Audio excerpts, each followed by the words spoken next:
Hello everyone, this is Ninja DC joining you again for not a react, we already just did that. We are jumping straight from our react to the most recent episode of Helluva Boss, episode 5, and now we are continuing our admiration for that.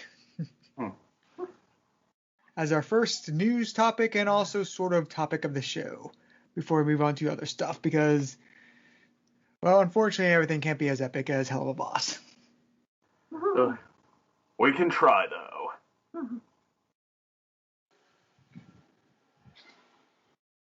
I said, we can try, though. That's where Gnoll Gator is supposed to enter and roar and snap. And come on, you leave me hanging here. Oh, he did enter. Okay, well, 1 out of 3 isn't the worst. Pops? Mom? Okay, I guess he needs I admit don't Mommy know. and Daddy Gator are even more ferocious. I don't know about... nothing about his mother. Yeah. So, Like, He never told what you then? about his mother. Did we a little think bit of Helluva Boss a little bit. that we didn't get to so far? And it's like about him having. Alright, I just muted him just because of that. Yeah. But actually, speaking of that, I think we're bringing up this was a fitting episode because for those who are not seeing the react, which we'll post before or after, somewhere around the same time, Janet was also in it, but she had to leave because of she got infected by a case of the family, but terminal case of the families. But which is but as we were saying, was fitting because this episode was dealing with sort of in-laws and gave me very Futurama flashbacks. Oh yeah, that's true. Oh, you mean Kif and Amy? Yeah. Boy, yeah, I can see what you mean with that one. Although, jeez, did Kif ever actually try to enter anything to prove his manliness? Inner contest, no, but he did try to prove his manliness. There was that time that they briefly split because Amy is falling too far down the rabbit hole with her love of bad boys, but then after her romance with Bender doesn't work out, Kif comes back at the very end of the episode dressed up as a badass just as a meet you halfway kind of gesture, as an olive branch, and she smiles and they drive off together. Yeah, I think that must be one of the newer seasons. Yeah. It was, yeah. But yeah, actually, I still remember one of my favorite lines from that is from the original Kif Mars episode. He's like, I'll get your daughter back or I'll die trying. He's like, we win either way. Yeah. By the end of the series, Amy's family are unambiguous jack-off villains, and since every character was a little bit flanderized as the series went on, I think it's safe to say we were never meant to like them all that much. That's true. Helluva Boss, this one, it's I think, Futurama, you can see a lot of it really does almost feel like a generation ago, some of Futurama's thinking in its episodes. This, doing that whole, prove the manliness, impress the in-laws, measure, well, I know it's Helluva Boss, but I'll say biceps anyway, because, we don't have the R-rated approval stamp. That evolved over time. I don't know. I was on a wrestling team for 11 years. I feel like I'm slightly qualified to talk about this. We're starting to realize the whole, that's a need, that's, you should, sensitivity, and everyone has value and everything, but we know how it really is, and, I think we've started to realize in this generation, that's how it quote-unquote really is, because we're a bunch of dickheads trying to attach quick, easy value to ourselves for being dickheads, but it's it's not all the way out the door. I mean, there's some level where that might always be a thing, the person who feels smaller, weaker, whatever. There's going to be room to speak to that crowd because pretty much everybody feels like that at some point. And I hope you didn't feel like this with your in-laws. No, not with my in-laws, but hey, I'm 5'7". I didn't wrestle heavyweight. I was good. I wasn't great, or I was decent at least. So yeah, there's lots of measuring and inferiority complexing to go around, and yeah, this guy, like, here they do, you see the that this is 2021. You see the generational evolution at work. They do not. They only stray so far away from the formula, like the pure people respect might and asserting, if not your literal strength, then your dominance over someone else. Like, it doesn't completely go the other way on that or flip it around. It's sort of like it actually gears more towards it than a lot of stuff these days, and it, I think, comes out in a bit of an in-between territory. Like, the first portion is pretty much just straight that, like, girlfriend's like, well, I think you're still great because I have to say that, and I mean, now, seriously, maybe you shouldn't try it. It's like, well, if I try really hard, now you try really hard, you're gonna have it shoved even more in your face that you're small and weak, and we're all gonna have a big laugh at how oh so true that is, and then like later down it like leans into the other, instead of just no, oh, stop being such a pussy and stand up for yourself. It doesn't do that. It trots out the newer find your own strength sort of a thing, but again, only to so much of an extent. His own strength is that he knows how to, he's smart enough to know about modernizing weapons, and basically it's that he can use a gun, in short, and that, even then it only, sticks that crown on his head so much, and only sticks that badge on his chest so much that, he helps in the final battle, but the villain still gets some validation or the villain is not forced to eat his own words on calling him a useless twerp quite so much, and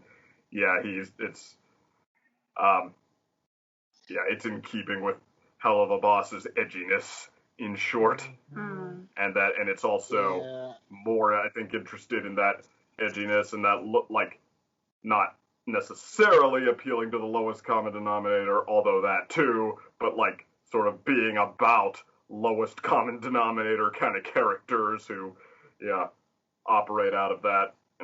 We're not gonna like give you philosophical, high-minded, sentimental morals and pat you on the shoulder with those. We're gonna give you how a bunch of jag-ops would probably see you at the end of that, like, that's cute, he helped, he can use a gun, but we're not exactly, like,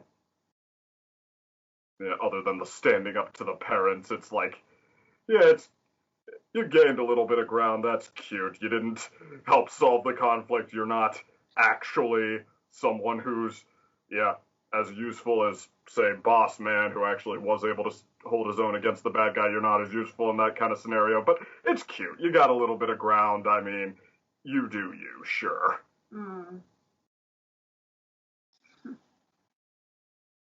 I really like the parents, too. I think they're, like, spot on to, like, the ones that you come home to when you're fearing a little bit. And then, of course, the rival character being so badass, amazing at singing and everything, and amazing gun too. I am really surprised, like, the details in this is just on par. I have, like, as I said, I hadn't seen the other ones, but I like all of the colorations and specific details that the character has. I think my favorite so far is the girl. What's her name? I don't memorize names in this, not yet anyway. Okay. Well, I mean, I'm too busy being distracted by the colors. Yes, and your Boss Man, your cute kid, your ball gag owl lady. Yeah, Owl Lady is pretty. Your Jake the Snake meets Ghost Rider. Yeah, I hope we're going to see Owl Lady later. As Boss calls her, the thirsty owl. No, the wife to the owl. Oh, the one that Jake the Snake is on the phone with at the end? Yeah, I think the other owl is a male. Yeah, that's the other thing, is it's sometimes hard to tell genders in this, because they do have, a lot of them anyway, have voices that can pass as androgynous. Like, I wasn't actually sure with the owl and, bondage cuffs at the beginning if that was supposed to be a guy or a gal. Mm-hmm. My guess is it's a man, but I'm not totally sure. Sure. Like, the only ones that was easy to see was the young girl, imp, or demon, or what they are. Again. Yeah, well, I mean, Jake the Snake, it's easy to tell. Boss, it's easy to tell. Wife of cute guy, it's easy to tell. Or is it girlfriend or wife? Are they actually married? Their wife there had a kid in the background, so I'm guessing they're... No, I mean cute kid who enters the games to prove how worthy he is. That I don't know. Did they say that? Is cute kid and lady who is, quote, strong enough for the both of us, like, are they married or are they just an item? Anybody help us? I don't know. So I'm guessing no, they're not married. Yeah, we haven't established that enough yet. No. Of what? Not yet. Well. We haven't established what? Whether cute kid who enters the games to prove his worth, his manliness, and gets his rear kicked, are he and the girl he's with, who is, quote, strong enough for both of them, are they married or are they just an item?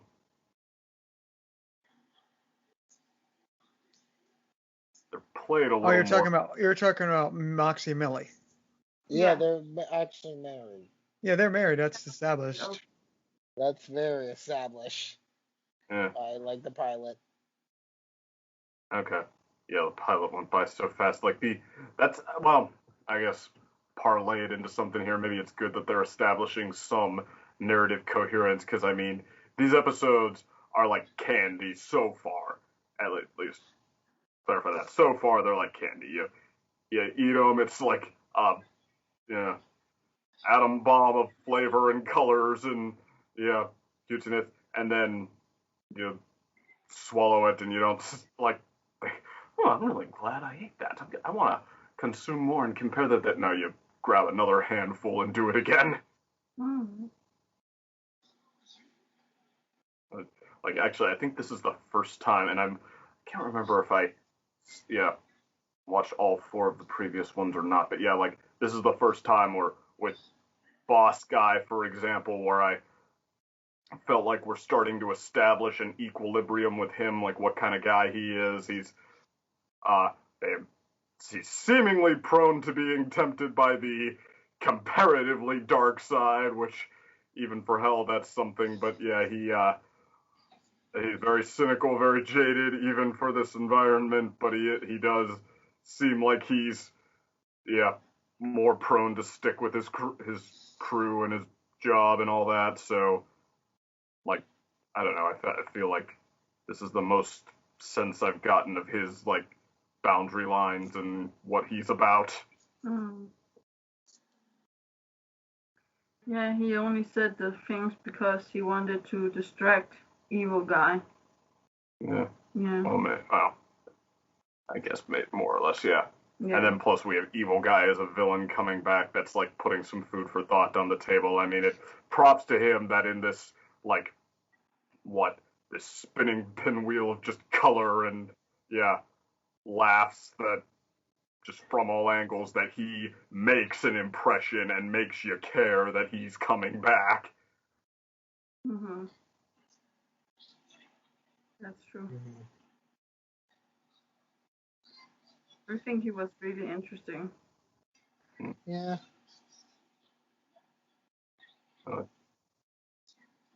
Well, if we're looking for things to talk about, I guess this might be going out on too much of a limb here, but I don't know, perhaps for the frank depiction of sexuality, like, I mean, in the, Wheel of, where it's all about gags, or, like, everything is burlesque, played up, everybody, we have to, Guys, when sex enters the picture, am I right? Women, when sex enters the picture, am I right? The scene at the beginning was relatively chill. I think, yeah, the owl, well, I'm assuming is the submissive for being in cuffs, and, well, they've already done what they came to do, so it's not like they're, yeah, still have this exaggerated dynamic. Well, that was fun. You mind, yeah, break, how do you get cuffs like that? I don't know. You mind untying these for me? And he's like, yeah, sure, whatever. Burns them off and, hey. Mm-hmm. So what are you up to next? I don't know. It flowed very well. Mm-hmm. I guess.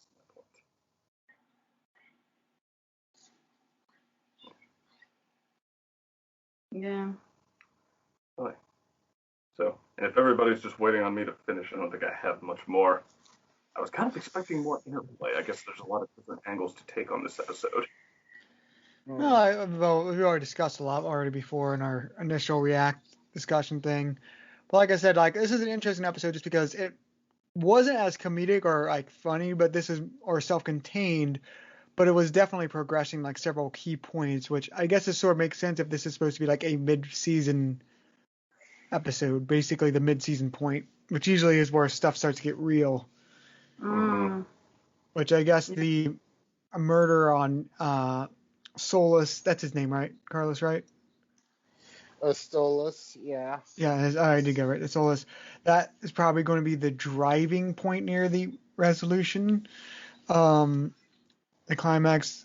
So we'll just have to see how that plays out. Wow, his name is Soulless. That's Stolus. yeah. Oh, Stolus, that's it. Soulless. Okay. I was like, okay, that fitted a little bit too nicely. On the nose. Mm-hmm.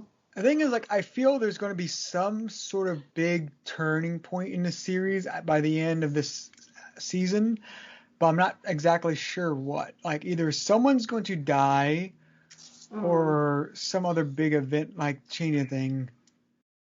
Mm-hmm. Like the business gets shut down, which actually might be if Stolas dies, that would be might turn into that. Or if like Millie gets pregnant and they have to worry about that. Like something that's going to change the status quo. I'm just not sure what that is going to be yet. Mm-hmm. Interesting. Mm-hmm. Oh, yeah.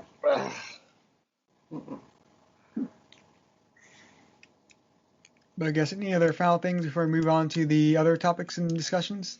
No, it was beautiful. Yeah, I think we're Well, that's the good. word Like, I'd use per se, but... No, I mean, I think basically gave my thoughts about it, including the fact that Stryker might be my favorite lead designed Ent out of all of them. Yeah, I mean, he's designed to make an impression, clearly. Yeah. No, but I also like the fact that he's a bit more of like a pale white than like the imps, which are a mix of white and red. Okay, that's interesting, yeah.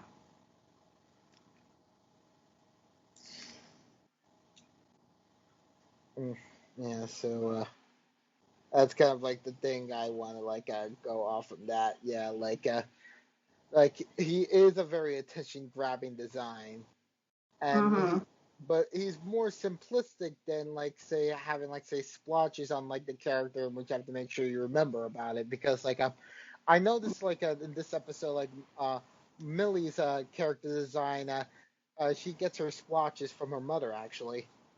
Oh. Yeah.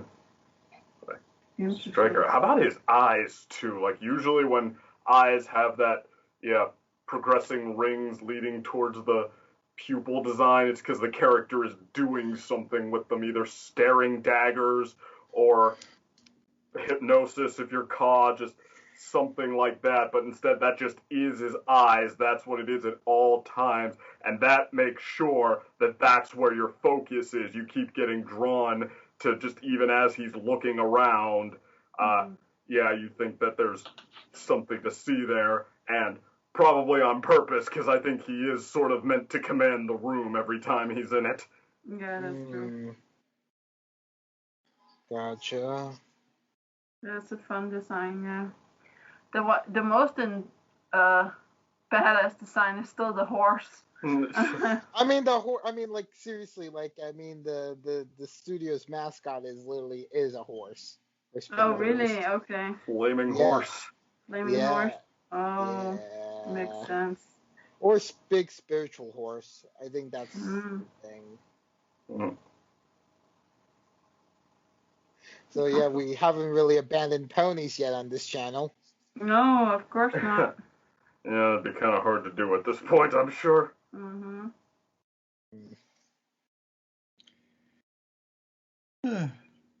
But I guess with that said, I guess we can move on to that. Well, I guess we might as well introduce who's here for the regular podcast.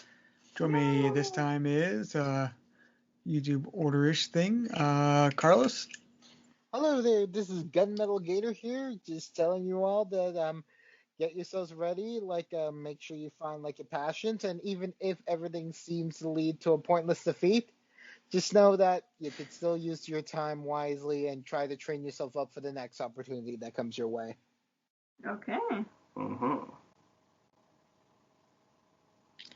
And next up, and the same together and every sense of the word right this time, day and second. Yay, we're second day away. Sharing the same Skype call in the same city in Denmark. Yes. Happy couple right now. Yes, so happy. So shoot. Yes. As moot a point as it might be to introduce ourselves halfway through the talk back. Yeah. Just thought we'd let you know that. Also, tagline, critic first, fan second, second opinion, you know the drill. And Daylover, hey all. So where were we? Well, I guess we're going to getting everyone caught up with what we've been up to besides jamming out to Helluva Boss new episodes. Anyone else want to go first with that? Well, besides also Denmark. Well, we actually just watched Love and Monsters, and I think that was amazing. And now that I've had time to sort of sit back and tune into what's making rounds recently, I think two big ones that seem like they're to the extent that you can take Netflix by storm. Well, maybe not the full extent. Yada yada. Watched a couple of movies, and the one we just saw being Love and Monsters, which, I think, go figure, this would be it. I think we might have found, maybe not a defining one, but one of those, like, touchstone of a generation sort of movies. And, like, one of those, the kind that, like, gets people talking and turning heads for at least a little bit. And, is fun and new, but also has something to say that is kind of relevant, kind of matters, and actually in this case, it took me a while to catch on. I mean, I knew it was good, but I mean, like, some of the advertising, some of the pushes for it, like, implies that, no, this is something, and, yeah, it's something. Yeah, it's fun. It's a familiar story, but I mean, it's like all the familiar stories that get big there with, like, fun new innovations and big stuff, and it was only when it got to the end, like the last, I don't know, 15 minutes, if even that I got it. That, okay, this is what it's getting at, and it actually, without spoiling anything, kind of stretches across a pretty wide range of what we're thinking about in this generation, and especially at this point. So, big props for being able to weave that kind of web and distracting me from the fact that that's what you're doing for that long. I guess you could say it's like all the best stories where, where you have a message and it's a big message, but you're not basically sitting back and letting the fact that you're describing it to us and arguing it to us run the show. Your story is the fun part, and it happens to deliver this message as well, every bit as well as just talking it at us. would have. And yeah, okay, a lot of descriptions for something if you haven't seen, you have no idea what it is. Basically, it's apocalyptic future. Meteor was going to strike the Earth. Instead, we happily joined forces to nuke it to pieces and doomed ourselves when the nuclear pieces rained down and, yeah, nuclear fallout. Animals have their DNA mutated, evolve into monsters, and that's what wipes us out. So props for the innovation there. But yeah, apocalypse, most of humanity is gone. They say 95%, so I think that's still like 350 million left, and the world has had less people for most of its history, but that's still a lot of people out the window, and yeah, everybody lives in bunkers. They're overrun by very creative monsters that hunt you in very different ways, and yeah, everybody had to split off into very specific locations, so the hero who was 17 at the start and is like 24 now got separated from his girl, who he says was the only time he felt like he was going to be truly happy was when he was with her. So of course, even though he's a twerp who isn't much use at things, he decides after 7 years of hiding in a bunker, when he locates the bunker that she ran off to by radio 85 miles away, gets a couple radio calls in with her, he saddles up, says, you know what, I'm going to go find her. Or, well, she's already safe without him in a bunker, but he's going to make this trek in the world full of monsters that even experts have a tough time surviving in. He's going to go see her. And he doesn't want to hear anyone who tells him that he's not, because he is just so damn sick of this. I mean, he gets along with the crew he's in fine, even though they think he's kind of useless. He can cook fine, so that's something, but... Yeah, and he makes drawings of the monsters, which is amazing. Oh, yeah, that's one of the movie's sort of gimmicks, like, you get detailed drawings and descriptions of monsters flashing by as they make their entrances, but, yeah. So nobody's stopping him, he's just gonna go for it, and that's the plot. And we also saw the family, what was it? The Family Against Robots. Well, that's up next. Maybe we should let somebody else rotate in, because we just spent a little time talking about that. Next. Okay. I guess for me, like, are we just talking about random stuff like news and such, right? Yeah. Just what we've been up to. The Pokemon anime has decided to do a very interesting tribute episode to one of the dark ages for the Pokemon anime. The Black and White Saga. Or no, the anime, the one before that, Unova. Black and White Saga, yes. Oh. And who to return but the lovely Iris, the female traveling companion, challenging Ash for a nice fight for, like, the Pokemon Championships World Cup. And guess what? They decided to bump her up to her status from Black and White too, as she's the Unovan champion. How's that for something? Well, isn't that something? Yeah, it all comes with, like, her champion dress and all that, and it's being hosted on the Opelucid City Gym, aka the one gym Ash never got to fight in, because the anime was like, you know what, let's advertise Black and White 2 by replacing the Dragon type gym leader with the Poison type gym leader, who was supposed to be the second gym leader in the sequel games. Such an awkward thing. It would have been fine to, like, keep it the same way. Just maybe we could have had it like a highlight instead of doing that. But so they screwed over one of the best parts, or one of everybody's favorite gyms, because of course it is dragons, to advertise Black and White 2. Yeah, with, like, Roxy, which Roxy is one of the most stand-outish characters for a gym leader, especially for an early game gym leader with poison types.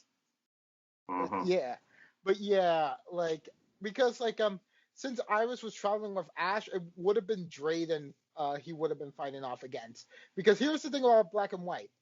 If you got the black version, you fight Drayden. But if you fight the white version, you fight Iris. So there's your nice little thing. Yeah, so that's why Ash was traveling with Iris at first, because basically same type of role as, like, say, Misty. Mm-hmm. Gym leader, like, walking around with, like, their companion.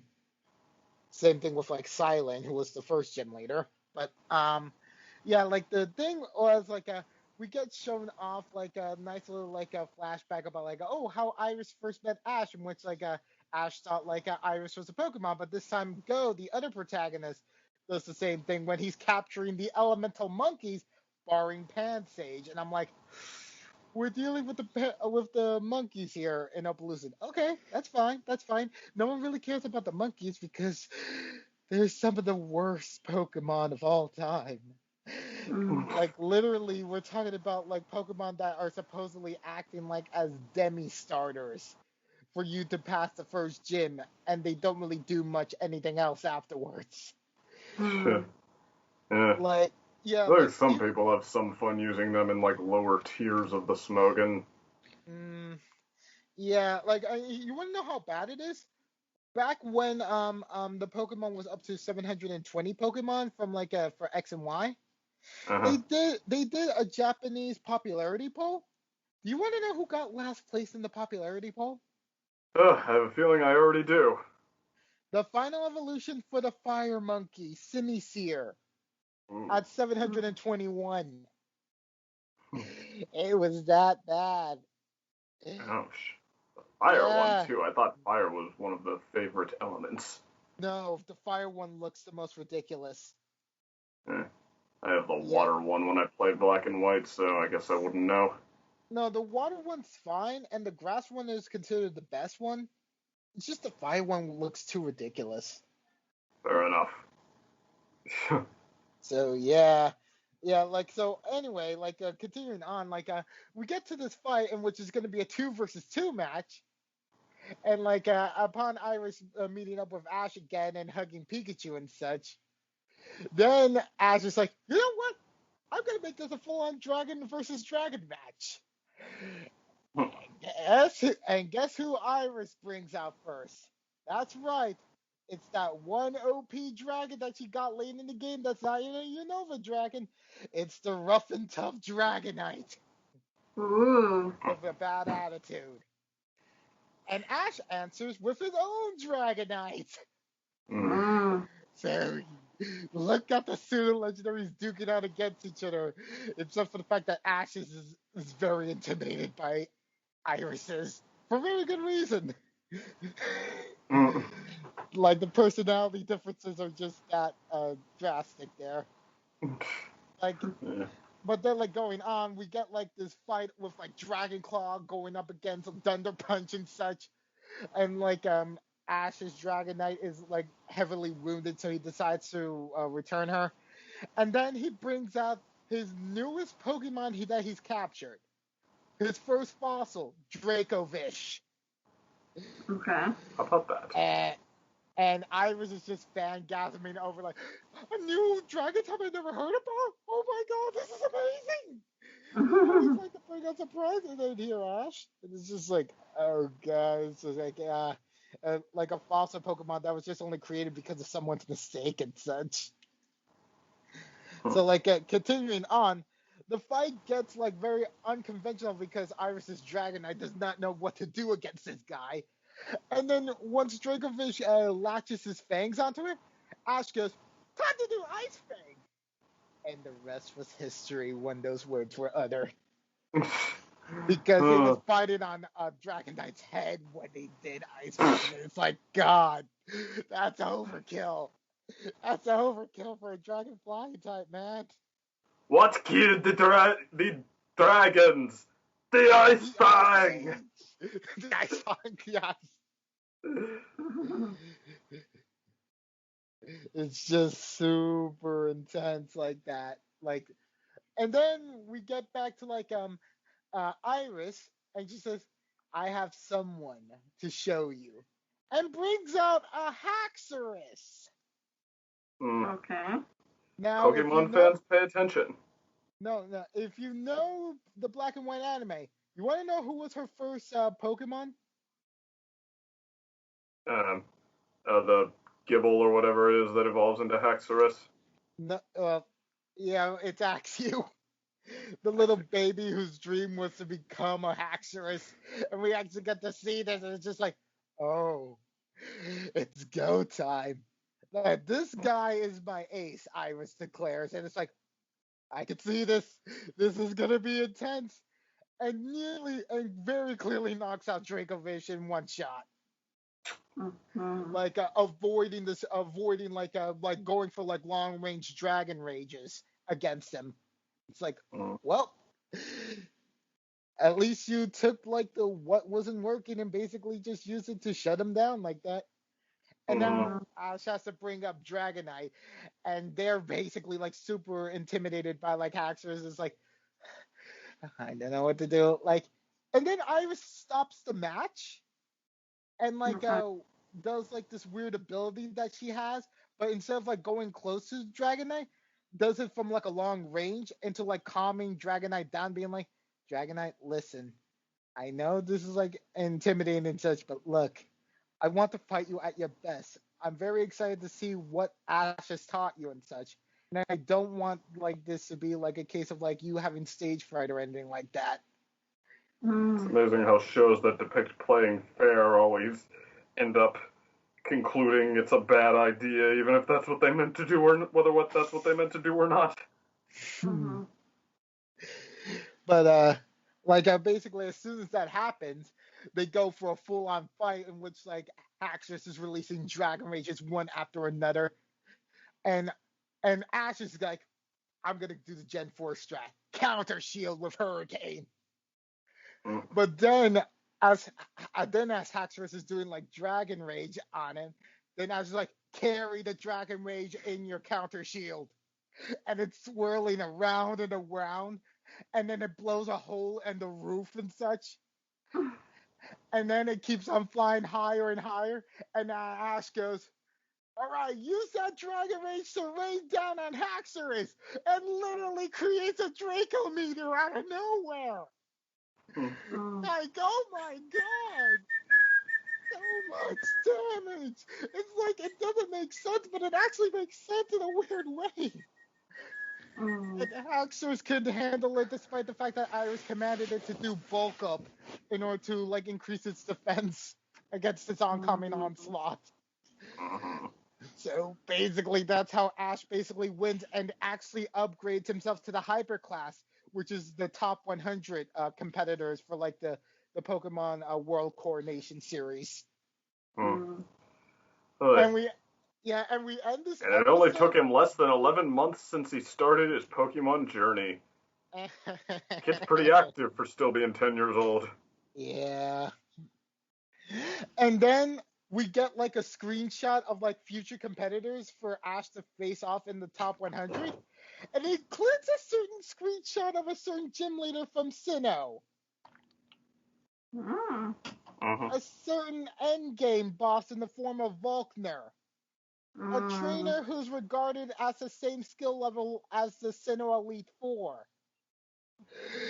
We're going deep in here. First was Unova champion. Next is one of the toughest trainers of all time, since aside from Kalos, Sinnoh is where the best trainers are at. Let's not kid ourselves. I mean, Cynthia's their champion for one thing. No one disagrees with Cynthia. And I want to see, for like one last match of like a Leon, to go up against Cynthia. We need to see this. We need to see the Queen go up against Leon. That's all I'm saying. And I think we also saw a bit of a screenshot of possibly Sabrina from the first generation. And I'm like, wait, we're bringing back her? Oh my god, it's been ages since the anime when she first appeared. This was like her traumatizing performance there. Yeah, and was one of those gym leaders that was depicted as just plain too much for Ash. In fact, I think that's the only time they flat out went that route. They sort of did with Brock, although, well, actually, Brock, they just sort of did the, well, technicality match doesn't count. Sabrina, I think she's the only one that, like, no rematch, no nothing. Ash just couldn't get through. Or like Erica, they had the ambiguous ending that still resulted in him getting a badge. What, Koga, he just straight up beat him after a false start, but still, Blaine loses, wins the rematch. Mm-hmm. Yeah, so Sabrina. Oh my god, if they actually show this fight, a lot of Gen 1 fans are just gonna be like, this is the actual psychic leader match we've been wanting him to actually do. Not any of this anime BS. Actual fight. Yep, they know how to please their fans, maybe. Like, oh man, I can't wait. I seriously can't wait. This is gonna be so good. Like, okay, yeah, like right now, like I still consider Yu-Gi-Oh! 7 to be the best for like the current iterations for like our childhood series right now. But Pokemon's bringing in some of the hype episodes right now. So, fair enough. So what have you been up to, DC? Well, I've just been catching up with some series. I'm slightly off my anime catching up with to finally get around to watching Owl House. Oh, could you tell us about the Owl House? What do you think? Worth a recommendation? Oh, yeah, it's definitely a good show. I wouldn't say it's something feels slightly off in terms of like its narrative. Like it doesn't seem to pop at least as much as like Star versus First Season did, or like My Little Pony did. But like it's still good, like really great. I think they just don't exactly know how to actually. It's like it's weird. Like it's like I love it, but like at the same time, I'm just trying to put what feels off to me. I think it's like they don't sometimes know how to do like these side stories of episodes too well. So it's just like here's a very distinct main plot, then we'll just go cut halfway through to some side story no one cares about. I think it's just a problem. Like since so many cartoons are doing like half episodes now that they basically sort of do half episodes to combine into one sometimes. But yeah, overall it's still a great show. It's I don't want to say spoil, like they do. I will say, like I might do a video on it. They do handle one relationship or building up to one relationship a hell of a lot better than Korra does. So. Oh yes, You want? I'm not willing to take credit away from Korra at the time, like the way the love triangle was holding its reach over that episode. The speculation, the era we were in, like there, I think that deserved to hit like it did at the time. Alright. Like, but I will say it has to do like the general magic system and just. I think it's just like the pacing just feels a little off and something like that, so it's just hard to describe. But I still love it. And I can't wait for season 2. Yeah, sounds like what I thought about We Bare Bears when I started watching it. Like, okay, doesn't catch me, take me right in for the ride the way some of these other ones does, but it clearly has strengths and it's building them, even though some of it is like a little clunky. That's what I thought when I started watching it. I don't know how many seasons in we got, 2 or 2.5 or something, but I mean, it seemed like it was not only solid, but it was finding its footing as it went along. Maybe it did become great, but I don't know. Owl House, you're saying you definitely really like it, and it may or may not be finding its footing. Well, I said like it's just like it's good. It's just like that. I feel like it just feels. It's hard to describe. Like that's one thing I really wanted to do analyze. Like what feels slightly off about it. I think there's 2 things like that make it sort of like one is like unlike say My Little Pony or Star Versus, which have a very distinct original world. Owl House seems very distinctly sort of it's like how Shrek was sort of like a reflection, basically a parody of like Disney at the time, like the original Shrek film. This is sort of like making fun of like Harry Potter, and like so much of it is inspired by like sort of like the dark Harry Potter, sort of like basically like spoof Harry Potter for like Harry Potter fans. Okay. So it's like less original on its own. Like it's like very distinctly, see some very humorous jokes at times effect. So it just doesn't feel as stand-alone-ish as like the other shows. And then the other thing is like a lot of the characters suffer from like gosh, what was that one voice? That one character that Homer's voice in the Itchy and Scratchy show, the dog. Poochie. Yeah, It has a very like a lot of the characters have a very Poochie feel to them, whereas in like they're trying to be very cool. And I think it's like in the same way that like how a lot of the Marvel movies have like every character always quibs all the time. Like it sort of plays into that sometimes, where like it feels like every character like inserting a cool quip at some time. It's just like, okay, you don't need to quip all the time. You are in the MCU.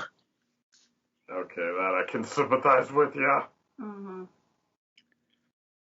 Yeah, but the animation's good. It is literally mostly the Star versus animation team, so you expect it to be good.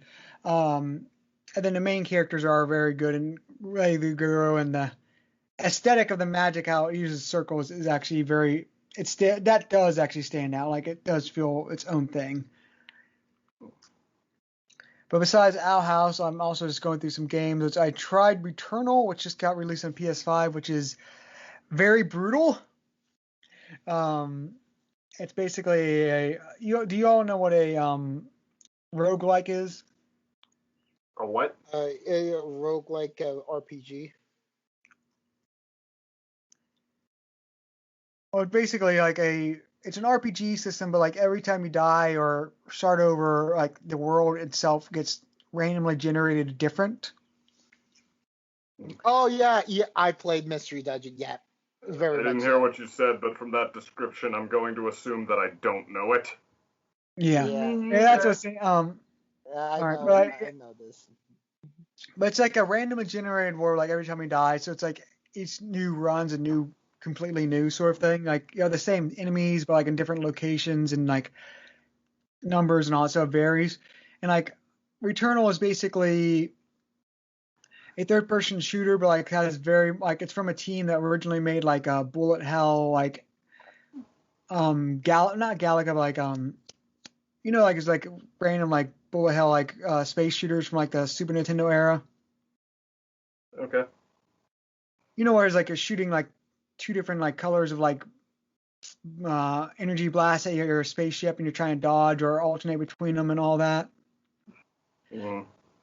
It's hard to describe. Like you probably would recognize if you see like this. Well, they sort of like are known for doing those arcade games. So it's like a third-person shooter, but with those elements, like the enemies are like firing like very distinct like energy balls at you, like you have to dodge or like jump through. It has a very like Aliens/Prometheus look to its aesthetic, where basically you're astronauts stuck on a planet that basically every time you die, you just get sent back there. It's like Groundhog Day, but like with aliens. Okay. And it's very brutal because, like I said, like after you start over, you really start over pretty much nothing.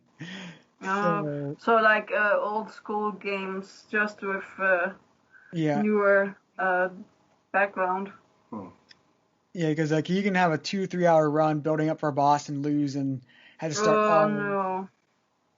So yeah, that's That's like got like halfway through it.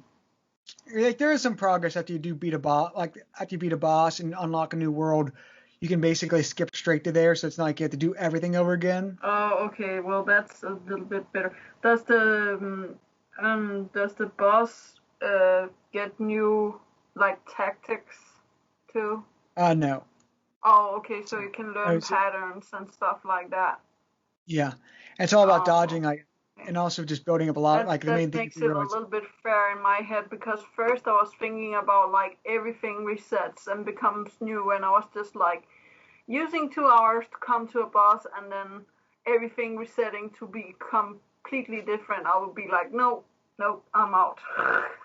I mean, it's not too randomly generated, like the world, like it's like you recognize like the locations or similar ones and enemies, so it's like you sort of recognize the patterns. But it's like the order is like scrambled, so like it does keep it fresh. It's just like like I said, after a 2 or 3 hour run and you fail, like you just like want to sit down. It's like, okay, I'm good for tonight. But I sort of paused that because one game I've been waiting for to be on sale was finally on sale, and I just bought it. Not because I couldn't afford it, but just because of the price, which was the Jack and Dexter collection for PS4, which has Jack and Dexter, Jack 2, Jack 3, and then Jack X Racing. Yeah, that's probably something my brother also would like to have. But yeah, I just ran through Jack and Dexter just to try to get to Jack 2 because that's the one. Jack 2 and 3 are the ones I really wanted to get to. So I finished Jack and Dexter for the first time last night, and well, some things haven't aged well, especially like for the early PS2 era, like the camera control was not that good. It's like stuck at like inverted camera controls, and you can't change it. And also like the camera controls are mostly just going left or right. You can't exactly change it to look up. Oh, we had that in Spiral too. Yeah, that's one thing like they didn't change like in the remaster. It's like, oh gosh, the pain. Because some of the I died my character the death system was rather forgiving in like in terms of like the save points and all that, but so it wasn't too bad. But yeah, I died so many times, mostly because of just missing a jump because I couldn't exactly get a good depth perception of how far away it was. Oh yeah, tried that a lot too.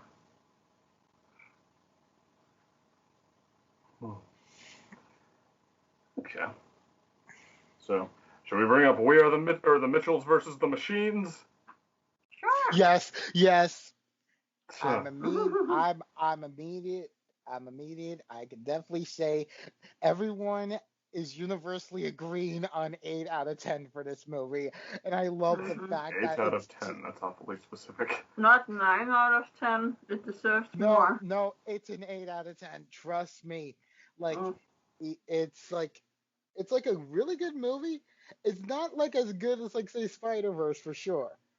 It has some cringe. It has some cringy like jokes there, but not so much of it. It's well balanced off by like using tired old tropes and at least making them so bearable that like when you're watching this movie, you can at least enjoy it profusely.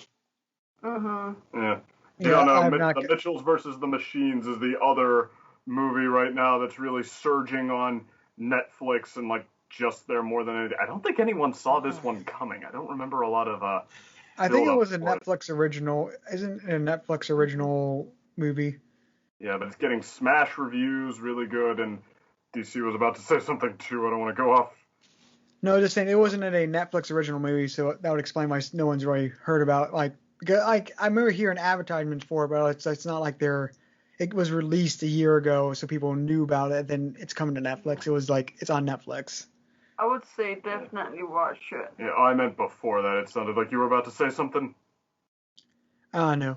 Just like I said, I finished Jack and Dexter, and now I'm going to move on probably tonight after editing this podcast and the react. Move on to Jack and Dexter. Watch Jack out 2. for the water levels. Oh no, not Jack 2. The tone shift of that game is too high. Yeah, flying and water levels is always me. Yeah, I mean, Mitchells versus the Machines, and then, like, when... I feel like what gets overlooked when, tropes or story types get, like, packaged into something new that, they're... I don't know, as far as approaches go, I mean, there's trying to, reinvent play against type, play against expectations, there's that. There's also sort of, okay, where the movie sort of operates from the assumption that you've heard this before and you're a little wiser, a little older, a little more cynical from last time, and it's like, okay, so let's work from that perspective, work off of that, audience perception, audience perspective, and see if we can, believe in these conclusions one more time, or at points like a different angle on them, a new spin on them, maybe the opposite message. But yeah, I feel like that's where Mitchell's versus the Machines is at with its approach to familiar storytelling types. I think the real news there, though, is the satire it's going for. I think this is where,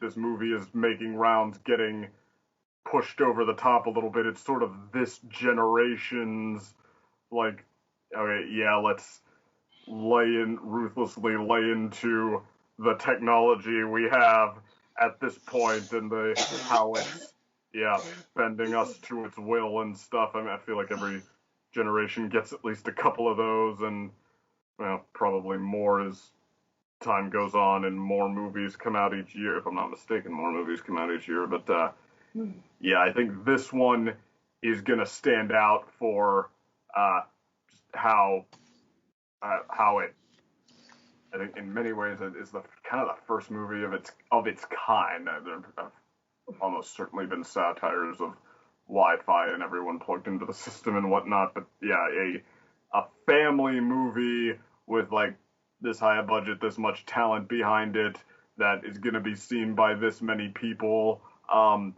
just laying so specifically into these things that wants us to feel kind of bad for the way we live, for what we take for granted, etc.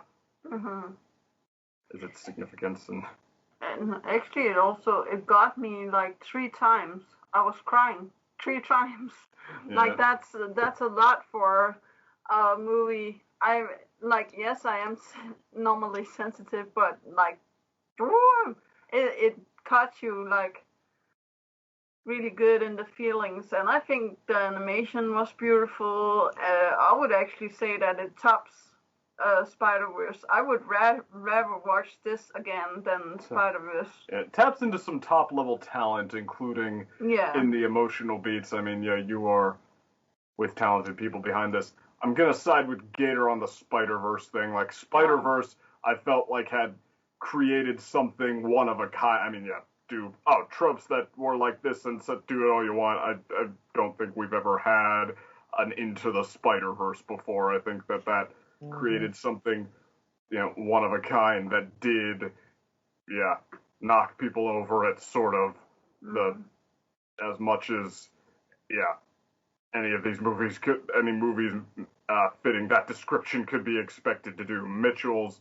versus the Machines. I mean, heck, I said this generation's such and such, and I feel like that, or one of this generation's such and such. That's, I think, a better description for it, and that's where I think the difference comes into play. I will say this for the satire, like, right before I saw it, a couple of days actually before I flew out here to Denmark, some Facebook ad for a bunch of comics from a cartoonist who has been gaining attention because he tells hard truths. He tells it like it is, some uncomfortable facts and all that, and like, satirical comics, you get it, or just one panel, wordless sketches. I clicked on it, and it did have a lot to do with the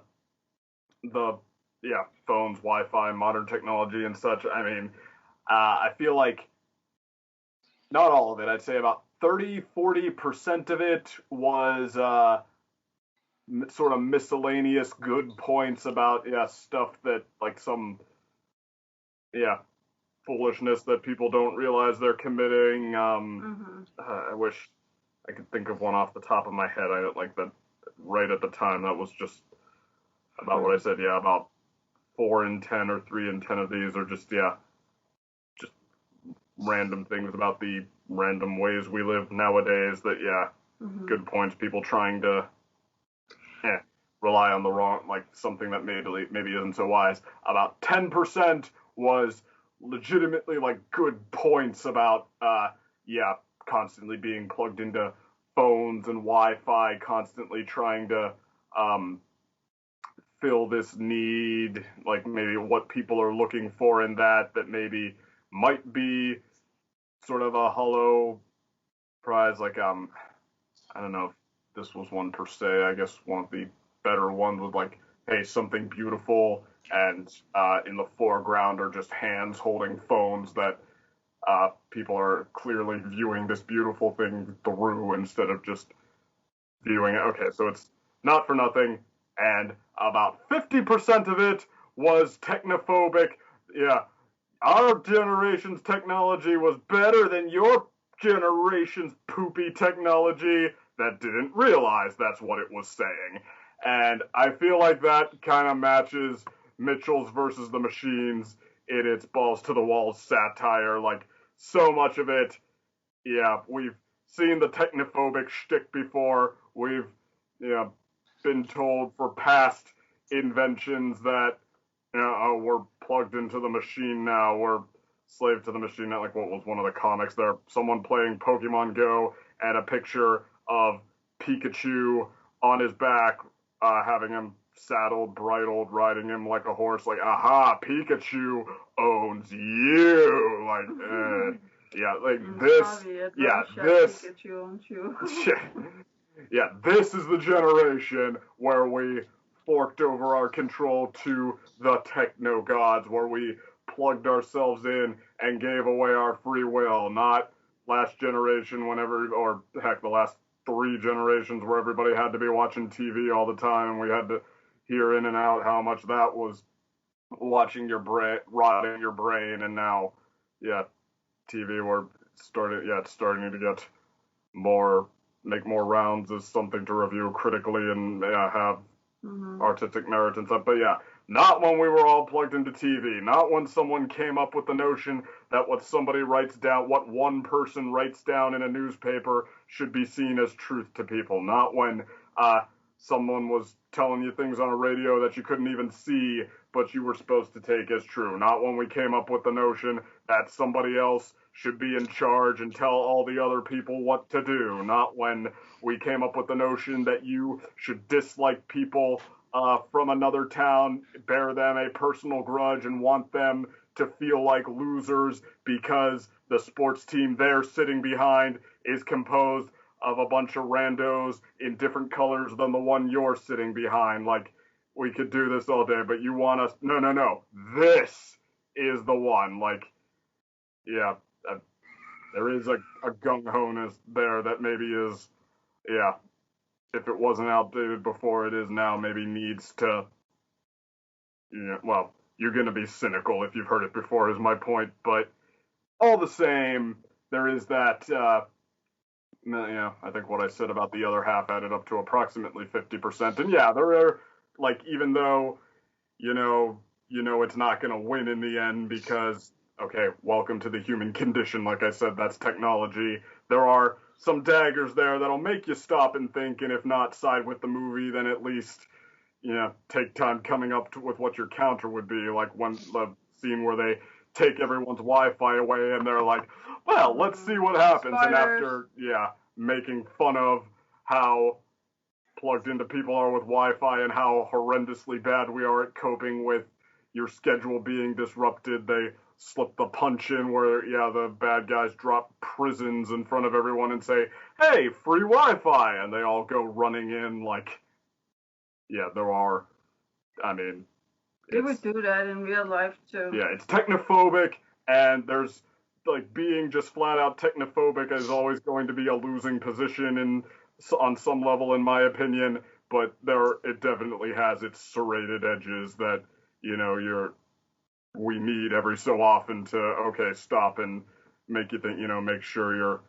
playing your best game if you're one of the people who honestly is for technology, it wants to help that go forward and, in theory, improve things. Wow, says the guy that's like, oh, technology! Yeah, see, I think that it should be improved by not constantly having, glitches and misdirections and subterfuge that, I understand intellectually why they are there, but emotionally they just make me very, very, very annoyed. They, like, perfectly align with my pet peeves. But there is such a thing as good things that technology did, or else we wouldn't have been together. That was kind of my point. Yay! All right. But I guess any other thing before we move on, quickly wrapping up some of the news stories that happened?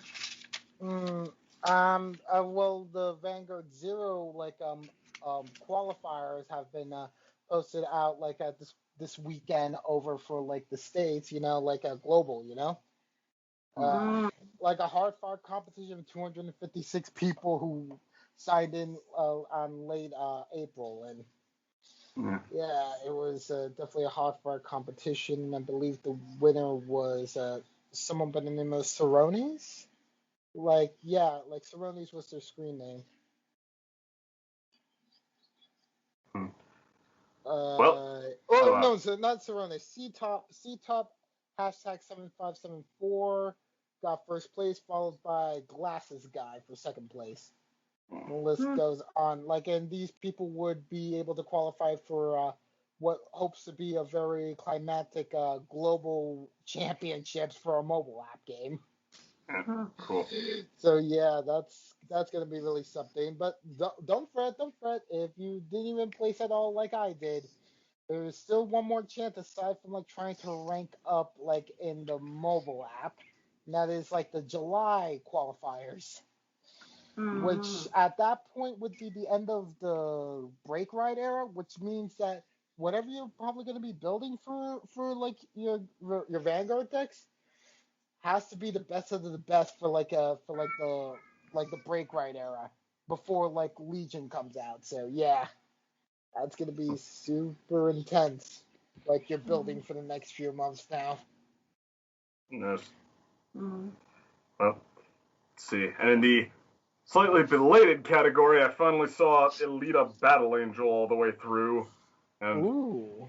Yeah, if I have anything relevant to add this late in the game, I do think I can see why, like Joker and Hellraiser before it, there's this split where, not every critic is impressed. There's a serious dent in the notion that it's a good movie, but at the same time, its fan base is vehemently pushing this notion that, no, it's not just a good movie, it's a really good movie. I mean,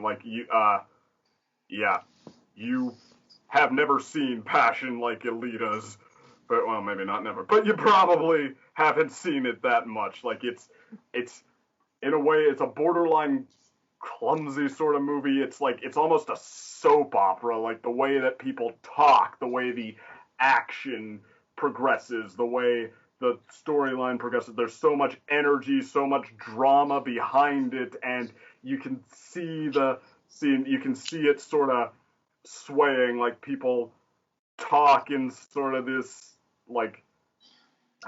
almost ear-bending way. It's very operatic, where, okay, that's not how people really talk, that's not exactly how people really think. It's it feels stagey, it feels it's, okay, well, this is the note we have to be on here, so they're going to, say it awkwardly. The one character, heck, even the plotting, they do the exact same. Will one character, make it? Will he be, will he survive obtaining his redemption, or will he die for his sins while redeeming himself? They actually do that twice and within 15 minutes of each other, and not oh, this is the follow-up. No, a totally different scenario with almost the exact same thing as the point. And I without spoiling anything, just think about that, whether the two of them have the same result, whether they have different results, you're still going to end up saying to at least one of them, well, what was the point of that? But heck, it doesn't slow down it almost doesn't even give itself time to be dragged down by that. And I mean, it registers. Believe me, it registers how it's clunky. But I mean, it's just so committed to these dramatics, these sad moments with so much passion to what these characters are doing, these ecstatic, happy moments to what these characters are doing, these this action choreography that is kind of one of a kind. So, yeah, Alita is the kind of a movie that inspires strong reactions. Probably not strong hatred, because I don't know what there is to really hate about a movie like this, but if you don't approve of it overall, then a very strong, like, it had so much more, it should have been so good, but you can't deny that this was that this was the ceiling. It hit, emphatically hit its head on. It was born to polarize, is my point. Mm-hmm. So something like that, I think, is why it has a very enthusiastic fan base and a very noticeable backlash dent. All right. With that said, I guess we move on to the other news stories. Which the first one, which we already covered, which was Helluva Boss to episode 5. We can't wait for episode 6. Then covering up some just minor stuff, just to cover up some general news, is actually mostly gaming focused. One is Discord and Sony are forming a partnership. Discord and Sony, huh? Yeah, that like apparently would be they're interesting for PS4 and such and PS5. I have to admit, when Discord was first getting off the ground and people were saying, yeah, I think this could be the future of communication, I was skeptical, and I lose. I think Discord is, if it's not number one, it's on course to be. And we effectively eaten up Skype. Like, even though we're using Skype, sorry, but Discord beat you. I think the lexicon. I think in nerd community and all that, Discord definitely reigns, but I think in world things, Zoom has somehow gotten on top. It's weird how that happened. I really don't know why that one took off besides it being used by some classes. I think the plans are still not really known about, but they want to integrate it with the PS5, bring in Discord features or Discord by early 2022. So it's going to be a while off, but hopefully it works out well. So we actually have some very good social features on PlayStation again. Yeah, for sure. I mean, for sure. And maybe if they could bring some of those features, maybe not all of them that they're planning for the PS5, for the PS4, I think that would be just nice. Just saying. But also, backwards compatibility there. But also, I forgot to mention this earlier, but Discord was also 2 or 3 weeks before this in talks with Microsoft for a potential buyout, and then that didn't go anywhere. So this deal came out right after that. Let me guess, it was Disney trying to buy them. I'm just kidding. No, Microsoft and Disney are not partners. Imagine that. That could be insane. Wait, you said Sony, right? Yeah. Because, it was Sony Animation that made We Are the Millers, wasn't it? I'm not sure. Yeah, well, that was worth noting there, because, the whole, all the evils of technology came with their very own Steve Zuckerberg Musk in charge, who's looking at what he's done, and chance to make fun of that. Yeah, they did do with Mitchells and Machines was from Sony Pictures. Right, I called it We Are the Mitchells again. I'm sorry. Somehow that's the more memorable title to me, and I don't know why.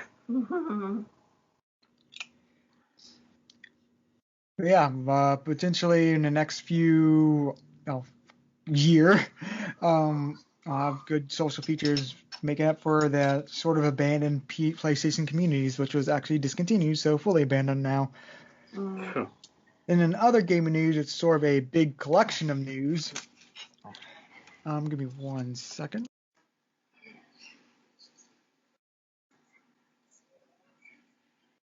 Okay. I needed to take a drink of water because, this is a lot to say.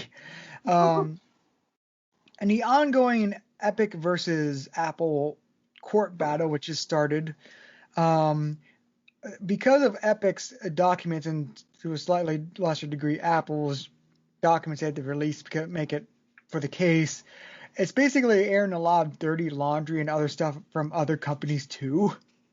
Oh. Always juicy It's when really, that happened. and yeah, this is a few items, but there's literally so many things. One is apparently because of this and really confirmed that like basically Microsoft has never sold their consoles at a profit. They're always in the red on those. Yes, yes, Xbox, you are not even like. I am so glad that the truth comes out. Take that. The family was trying to get me on that Xbox train, but no more. But no, they're slowly moving on to the Sony side. I finally got them to move over. This is a Pyrrhic victory for us Sony fans. Raise your fists up. Raise them up. I'm sorry. Raise your glass. Yeah. Specifically, it reveals that Microsoft has never made money off Xbox hardware. So they still made money off software, but not hardware. But yeah, that's one of the earlier things. I think going on to the other end of that is this case revealed that Epic is actually paying Sony for crossplay. Oh. So, well, the system works because if you haven't been up with the Fortnite news and all that, it used to be very console specific or platform specific, so you could only play with people on the same systems. This is how crossplay is becoming more popular and basically in a lot of different games. But Fortnite was holding out for a while, and they're just basically trying to push Sony, which Sony for a while was saying, "Oh, yeah, it's for the children." Absolutely, no one believed that. So what about for the children? He said like, "Oh, yeah, we don't have crossplay with Xbox and Nintendo thing because it's like we're for the children and we want to have a safe environment." No one believed that. So the truth really comes out like because Sony eventually allowed Fortnite to be where you can, if you're on PlayStation, you can compete against Fortnite players on Xbox. Sony eventually allowed that, but we found out the real reason wasn't public pressure or because they were sure about the children are being safe. It's because basically they got Epic to agree to pay them for essentially if a player is mostly playing, say 90% of their playtime on Fortnite is on PlayStation, but that player spends most of their Fortnite like season pass money, they buy it on Apple because it's convenient for them.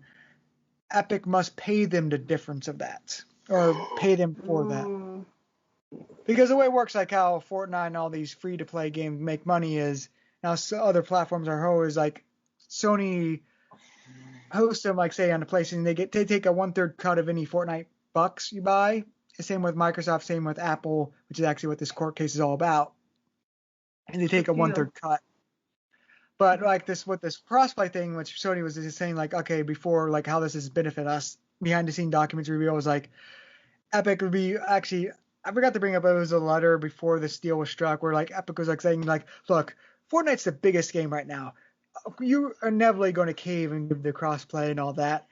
Sony basically shot back saying, because like no one has ever properly explained how this profits us, and you still don't, so no. So and then the deal was eventually struck where essentially if a player is mostly on, say, Sony console, or pays most of their Fortnite cash on other things, they must basically pay them a percentage thing. But the idea behind it, from what I interpret, is they essentially are getting Sony's 1/3 cut since that player is mostly on PlayStation, so they should essentially pay for that. That's essentially what the deal works out.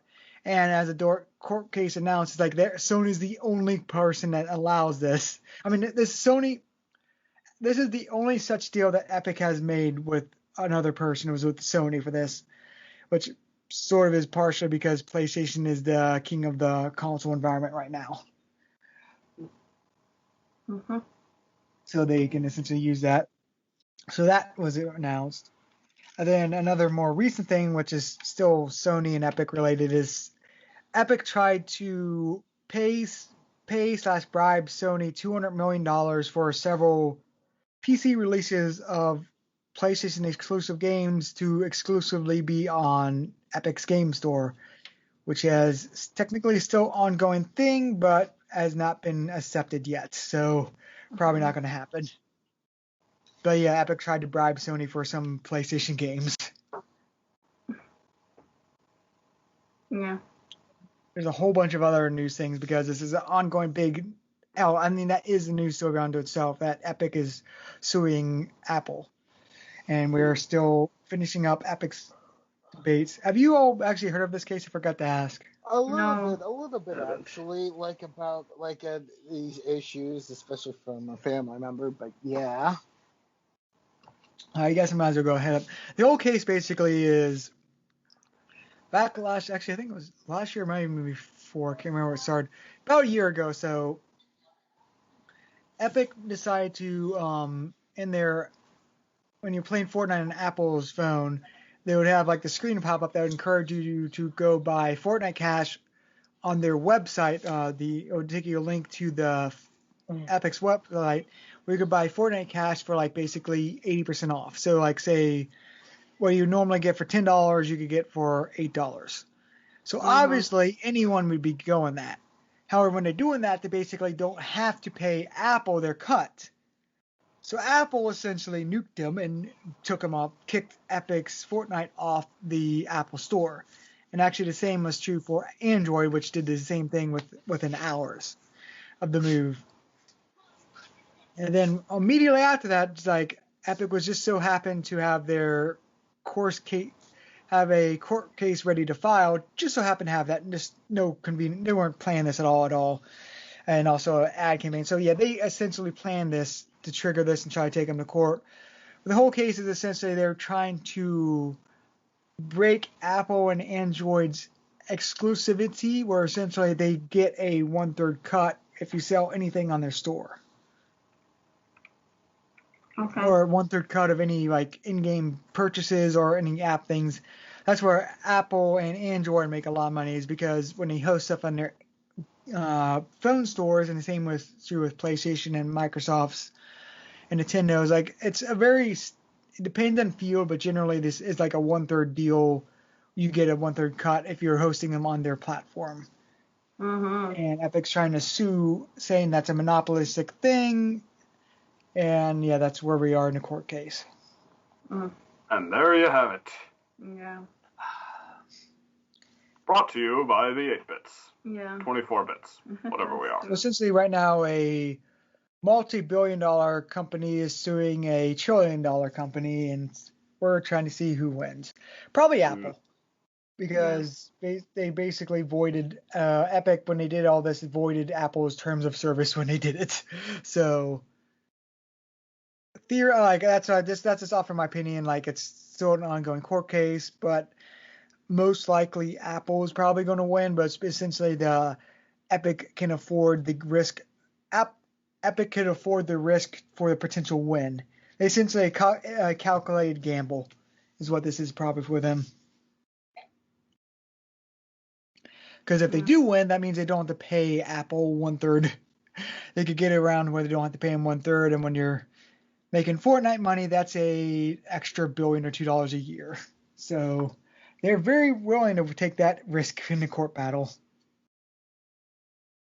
And Apple is willing to defend that.